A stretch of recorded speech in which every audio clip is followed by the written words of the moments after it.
Thank you. Our speaker today is Executive Director of Black Pride St. Louis. He has dedicated his work in service and advocacy. In his role as Executive Director of Black Pride St. Louis, he has reshaped the organization from being a moment of the year, only producing its annual Black Pride Weekend event, to launching a movement campaign focusing on empowering, uplifting, and motivating people of color and the LGBTQIA community, while advocating for diversity throughout the St. Louis region. Please join me in welcoming Randy Rafter.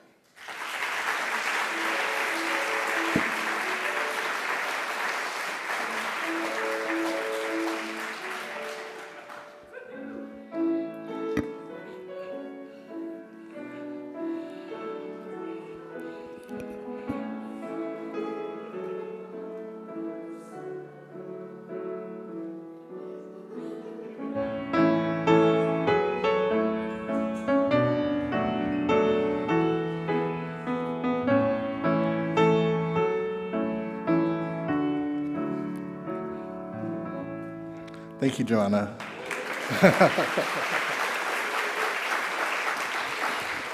Now, I'm going to say I almost started singing Alma de Core in full Italian with you earlier. So I appreciate you for doing that for me. So why are there so many songs about rainbows and what's on the other side? I have the unique experience of existing on the other side of the rainbow, sitting at the intersectionality of being Black and being a part of the LGBT community. I've had the chance to admire all of its beauty. What sits at the other side of the rainbow? The other side of the rainbow is where diversity, equity, and inclusion lives. Diversity, equity, and inclusion, also known as DEI, is a truly remarkable vision. We have all heard the expression that America is a melting pot. We have all heard and seen that in order for us to thrive, we have to step outside of our own comfort zones. Some have been told and some choose to believe that DEI is an attack against some people's ability to thrive. I know they're wrong. W.E.B. Du Bois, an American socialist, historian, and civil rights activist, discusses in his books, The Souls of Black Folks, the experience to sit at the intersection. He describes the double consciousness of his world, the unique sense of always looking at the world with different views. I too have a double consciousness view of the world. The view of my culture, my heritage, allows me to be proud and unapologetically about my heritage and my ancestry. The view of a community in which I merely can be able to exist. Now, let's remember, when we see the beauty of the rainbow, there most likely has been some rain. The rain of discrimination, racism, and privilege all affects one's ability to live and live one's truth. We no longer have to wait and see what the future may hold. We can live it now. Diversity is having variety. Diversity provides options. Diversity provides us the ability to see all the colors of the rainbow. Think about life as a bag of Skittles. Each color has its own flavor, but diversity gives us the palette of so many different combinations that we can choose from. This is the key to the future success of our society. We can view the world through a different lens. We can paint a picture with all the different colors of the rainbow and all the combinations that it brings. Its ability to make new shades and even new colors, new visions, and new opportunities. Equity is to provide everyone with an even playing field. Now, I have to caution you, equity and equality are not the same. There are apples and oranges. Both are fruit, both are healthy, and both provide benefits. Equality represents rules that are the same for everyone. Equity means that in some circumstances, Things have to be adjusted to provide true equality and opportunity. What does that look like? Well, let's do a little exercise, shall we? Can everyone please stand for me if you can't stand?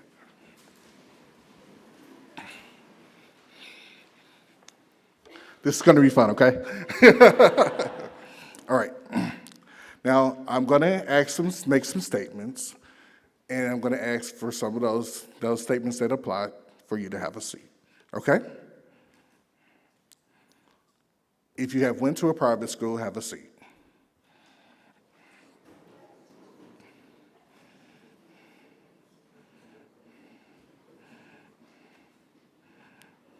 Okay? If one of your parents has refused to attend your wedding, have a seat.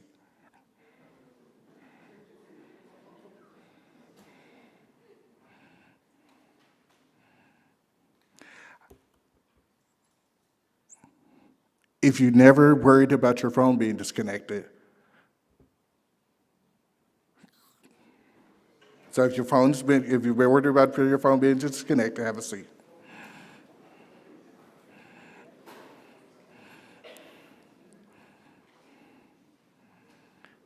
If you never had to help a parent pay one of their household bills.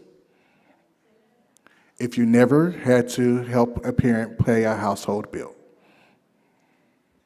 Have a seat. If you've never been afraid to bring your spouse to a workplace social event, please have a seat.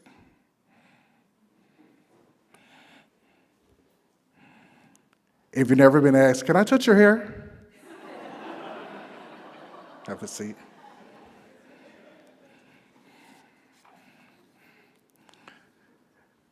If you ever trained a supervisor for a job that you were overlooked for, have a seat. If you've never been the only person that looks like you in the room, have a seat. Let's look around. Interesting, huh? After this exercise, you can put together that some of us had some advantages. Some of us experienced the rain more than others, yet they're still able to stand strong. Thank you for those. Well, looks like everyone's sitting down, so.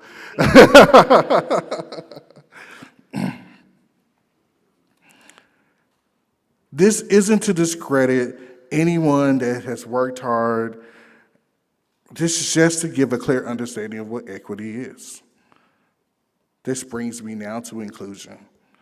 In DEI, inclusion is a practice or implementation of policies that provide equal access to opportunities to those who might otherwise be excluded.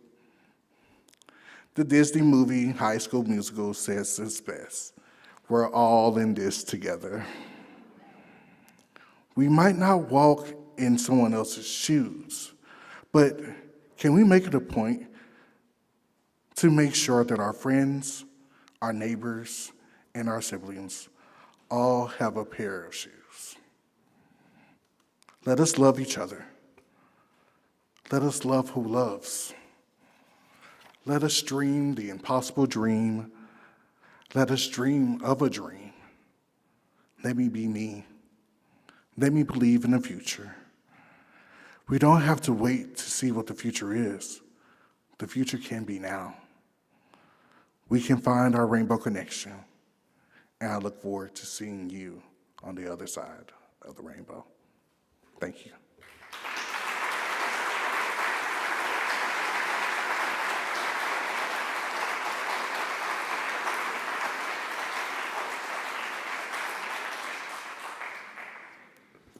Thank you, Randy. Just give me a moment.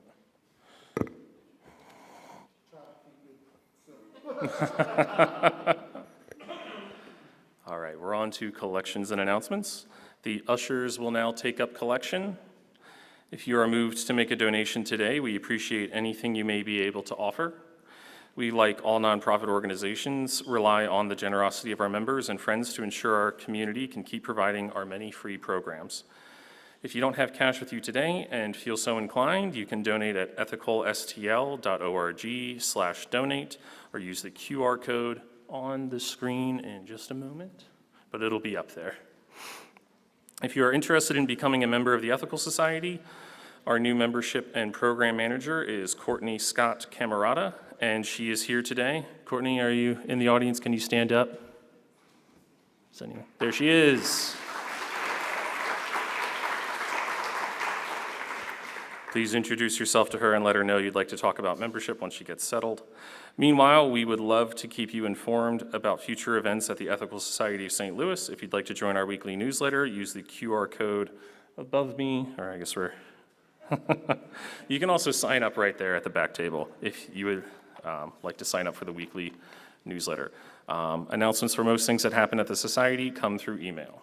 And we have a Climate Action Now announcement. Oh, this is actually for last week, but I will repeat it because it's for June 10th. Join the Climate Action Now team on Saturday, June 10th at 10 a.m. at Earth Dance Farm, located in Ferguson. During our guided tour, lasting about 1 hour, we'll learn about the many Earth Dance projects that foster and support urban farming in the St. Louis region. This is a great opportunity for people of all ages, adults, teens, and children, to learn, to have fun, and to spend time outdoors with Ethical Society friends. The cost is $10 per person, payable in advance to Bob or Kathy Pickard or Brian Vandenberg. If you have questions, please reach out to them in person or via the CAN ! Email. All right. And I also have an announcement. I will be doing a talk this Wednesday on the 160th anniversary of the Emancipation Proclamation from a historical perspective, 6:30 to 8:30 p.m., downstairs in the Hankey Room. Thank you. We will now have our third musical selection, performed by Johanna, the Sonata in D minor, K141, by Domenico Scarlatti.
Thank you for the wonderful music today, John. I think that's the first time I've heard the society sing spontaneously all at once.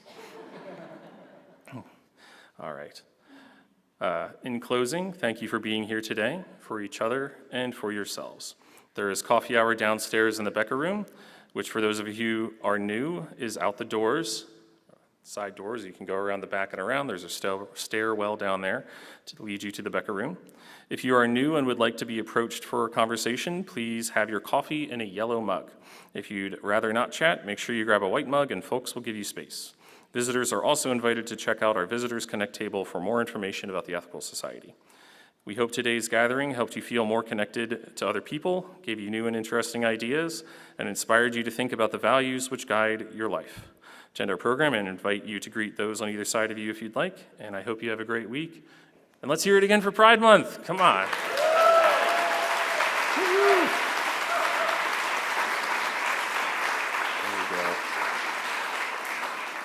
All right, everyone. Oh, and Randy is going to stay around for Q&A afterwards for anyone interested. And hello to our people on altar. Everyone have a great week.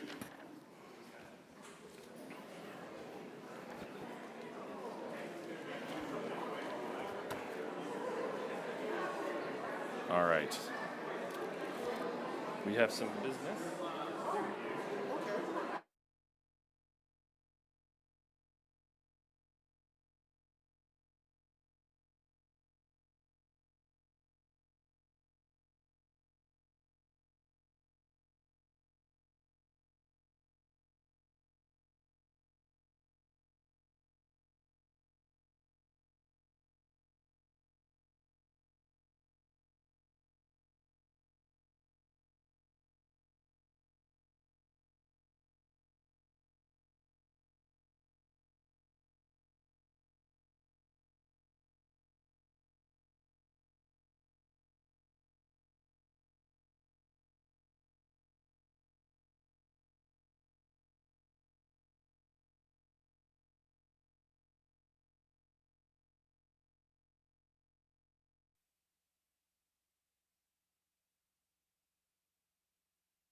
So we're live on Altar still with our audience, and we have some questions and inquiries starting to funnel in. And I know we have some conversation happening in the room that we want to get back to. I just would love to include our friends online.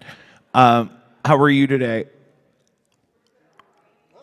There, yeah. All right, I'm great. Yeah. Yourself? Yeah, and then I'm great. Thank you so much. I really appreciated your conversation with us this morning as sort of a mission statement of sorts as to what I imagine some of the work you do is, and some of the initial questions we had online from some of our viewers was just a little bit more about your organization and their focus. I think your the introduction and then, of course, some of the things you talked about, a lot of people are just happily curious to hear about some of those things. Okay. So, St. Louis Black Pride is the nation's second oldest black gay pride organization. It started actually in 1994 as a festival called the B-Boy Blues Festival. There's a book by James Earl Hardy that came out, and in that it identified some things of the culture of being LGBT and a person of color. And in that, they decided, well, we're going to throw an event to reach MSM, well, Men Who Sleep with Men is what MSM stands for. That's how the government labels it. because everyone doesn't identify as part of being gay or bisexual. Some of them just sleep with men. They don't see themselves being in relationships with. And with that being said, they did the B-Boys Blues Festival as a way to reach individuals and possibly also get them tested. This was did by an organization called BABA that used to be in existence, and that stood for Blacks Assisting Blacks Against AIDS. After that, the festival continued to grow, and so did this audience. To whereas in 1999, it changed from being a B-Boys Blues Festival to being St. Louis Black and Gay and Lesbian Pride Committee, Incorporated, and started doing the work. Our mission is to be a catalyst to the community that we serve, connecting individuals to resources and services. We try to put together programming specifically around arts and entertainment, education, economic development, health and wellness, and civil and social justice. So those are some of our key areas that we focus on. The rule that I play is to say, if it doesn't empower, engage, or educate, we're not doing it. It's just that simple. And when I had the conversation with the board and came into play, that was one of our key pushes in making a point to make sure that we take it from a moment of the year, which was our annual celebration, to a movement. So we're Pride 365. We're doing things throughout the community on a regular basis to reach and to try to make a difference in people's lives. And I think some of the work that your organization does directly addresses an issue that we've talked about in platforms here before of what makes Black Pride specifically separate from Pride in general? That question I get a lot. Yeah. So, Pride is great. Yeah. Pride gives us an opportunity to come and celebrate as a unit. The difference, there's a couple of different things I identified that makes Black Pride different. One, there's a cultural aspect. So my music, my celebration are different. For instance, there's a picnic. We don't do picnics. We do a cookout. There's a difference between the two. The other thing is where sometimes there's certain issues that affect certain parts of our community that the overall umbrella doesn't acknowledge or see. So I'll use an example. For instance, we talked about BABA, so we'll use the example around HIV. So HIV is still a problem within our community. 50% of all new HIV/AIDS cases are specifically people who are Black. 50%. Most of them, to break it down even more, there are Black men who sleep with men. So that breaks it down to an even smaller part of our population. Yes, it makes up over 50% of all those cases.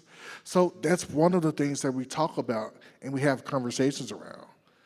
You wouldn't think that cancer would be as of an issue, it's a larger issue within the Black female LGBT population than it is for some of our counterparts.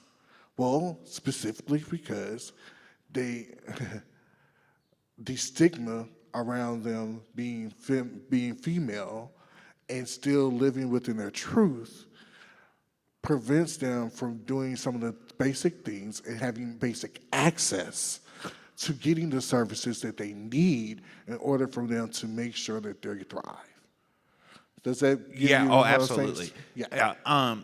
And I think it's just important because it's certainly issues that I think somebody in your position probably thinks about a lot. And some of us who, try to stay up to date on and being sensitive to issues like this, but for transparency's sake, for the people listening that may not know already, what makes being a member of the LGBTQ community harder specifically for some of our Black citizens here in St. Louis? So I'll go back to W.B. Du Bois, and when he discusses the double consciousness, he talks about a whirlwind, that the two things exist at the same time, so you never truly get a break.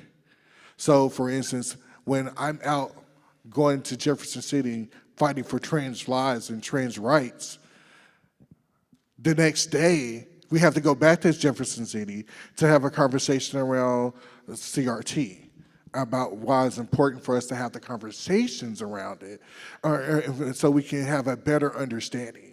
The conversation the little exercise I did today was an example of sometimes you don't see those different differences, those that we operate as having privilege.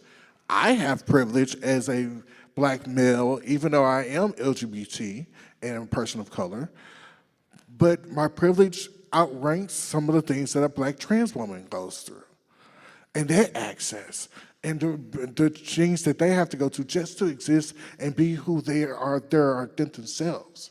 So it's important for us to make sure that we have those conversations, that we do the work, and also to step outside of our own comfort zone.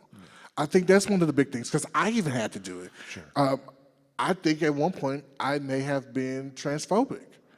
And I went to a meeting, and I sat down with a group of individuals. It was a roundtable discussion. And I was like, oh my gosh, I was so ignorant. I did not get it until I got it.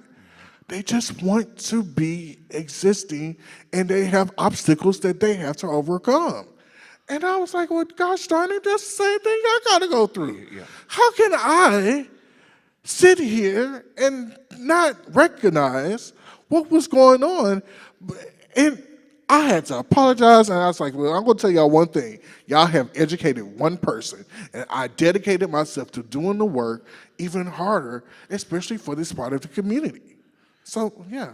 How do you address some of your peers or neighbors who haven't done that work yet, and so they're resistant to being inclusive of other groups because they don't feel like their needs have been met yet? I call you out. Yeah. I'm going to be completely honest with you. I have no problem doing it. I can do it in a nice way. I'll still have the big Kool-Aid smile on my face, but I'm going to tell you the truth. Yeah. I think it's important for us to do that because if we don't, we allow for injustice to continue to happen. And that's a key thing with it. You have to call people out. If you're a true friend, if you are someone that truly loves and cares about another person, you're going to stop them when they're doing something wrong. You're not going to let them put their hand in a fire because you know it burns. Well, that's the same situations that we have when it comes down to really having a conversation or really pulling people on those tugs when you see something that's wrong. We have to have that conversation. It may be uncomfortable, but trust me, in the long run, it's worth the work. Is there an example, or just do you find in your experience doing some of this work that addressing somebody who is experiencing their own oppression, but then empowering them to learn how to be more accepting, do you find that that diminishes some of the oppression they experience themselves? I think that's one of those uncomfortable things that we have to do the work on within ourselves, because we have to look at it to where I'm not the only person that exists in this world, and my circumstances are my circumstances, and that's clear. But also, other people are going through something to where I might not get or understand. How am I not to help that person when I want someone to help me? How am I not to lend a shoulder for someone to cry on when I need someone when I know at times I need a shoulder to cry on? So I'm able to put myself, and we have to be able to put ourselves into those other shoes, or making sure that people have those shoes, as I said, that making sure that, hey, you're going through something, I'm going through something, let's get to this together. Yeah, caught up online. I know it looks like this is a Q&A for me today. Where it's just like, I had a question. I don't remember. Jacob won't shut up. I don't even know. Are there questions in the room? Yeah, good.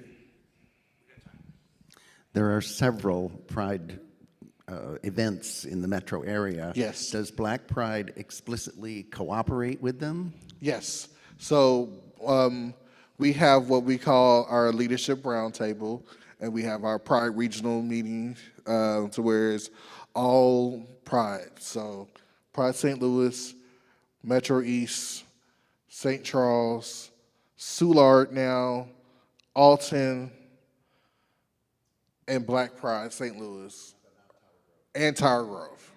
And Tower Grove, sorry, and Tower Grove. All are in circle in collaboration with each other. We make sure that all of us have our pride areas at each other's events because we recognize that in order for us to grow and support each other as a region, we have to come together as one and to recognize and celebrate each other. So we make it a point to where we have to have those conversations.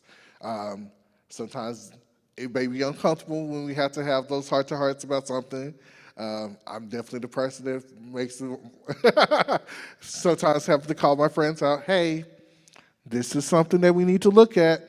I want you to really think about this because it exists and it happens. So yes, we do work collaboratively to support each other and also to I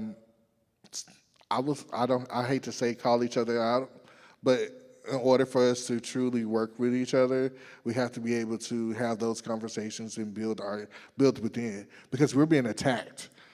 And so with that being said, we have to make sure that we're all as strong as we possibly can be. I just want to say I think that's a huge asset, that there's not just one apparatus for Pride, but that there's these specialized approaches and that you're networked and that you're keeping each other kind of on the same page and accountable. I really appreciate you being here.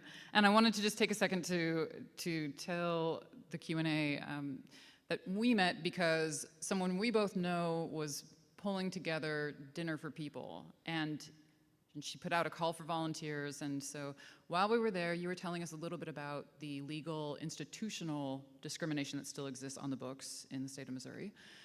You were also talking to us a little bit about like where the rubber meets the road and what it is that can be done to actually make life better for Black LGBTQ people. And so if you could talk about that a little bit, I'd like everyone to hear what you were saying.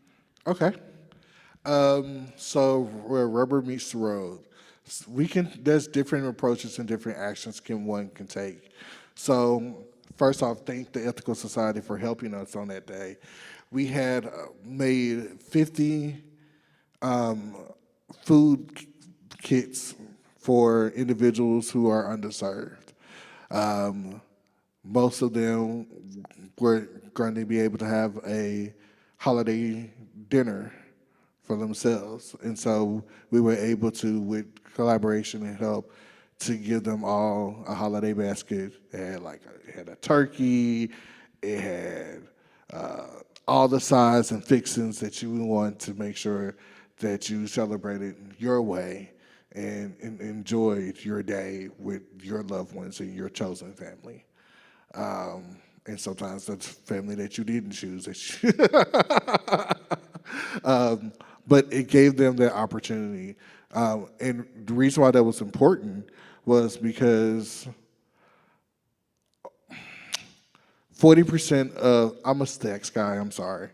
40% of St. Louis, the city of St. Louis individuals actually receive SNAP assistance. So that's food stamps for those who don't know. So think about that. 40% of the individuals live in food poverty. So then we look at things like a food desert. What food deserts is means that there aren't local places for them to shop to actually get the proper nutrients that they may need. Certain parts of the north side, there isn't a grocery store anywhere near. And if I have to get food, I'm hoping that they might have a fresh apple and a banana at the local gas station, if they have that.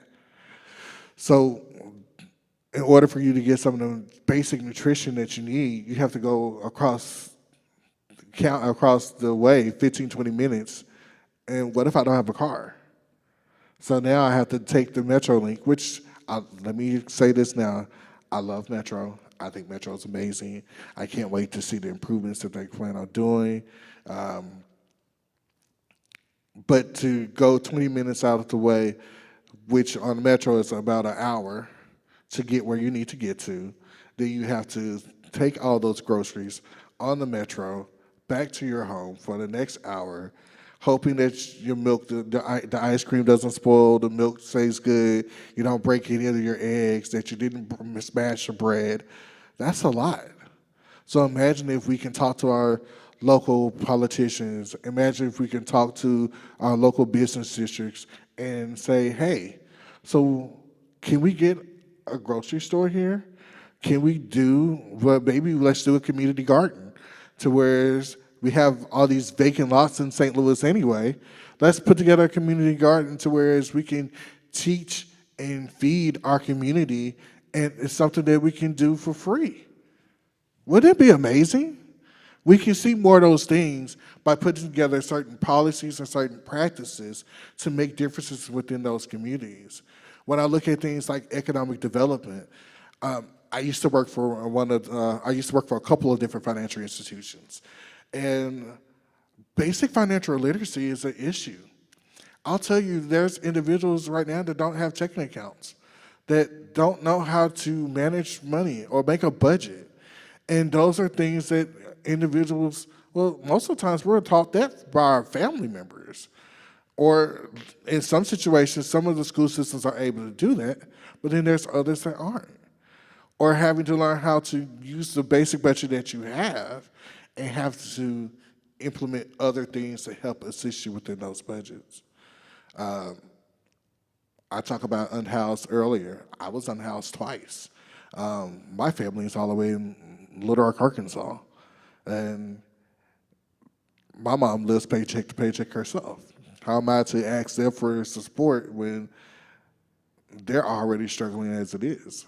So finding ways that we can be supportive, finding ways that we can donate, or even one thing that I learned was sometimes it's just putting together a little toiletry kit and giving it to someone. Makes a world of difference. We do an event called Rocks and Socks. That's a fundraiser, but we do fundraisers with a cause. So all the socks that we got, we were able to donate to unhoused individuals.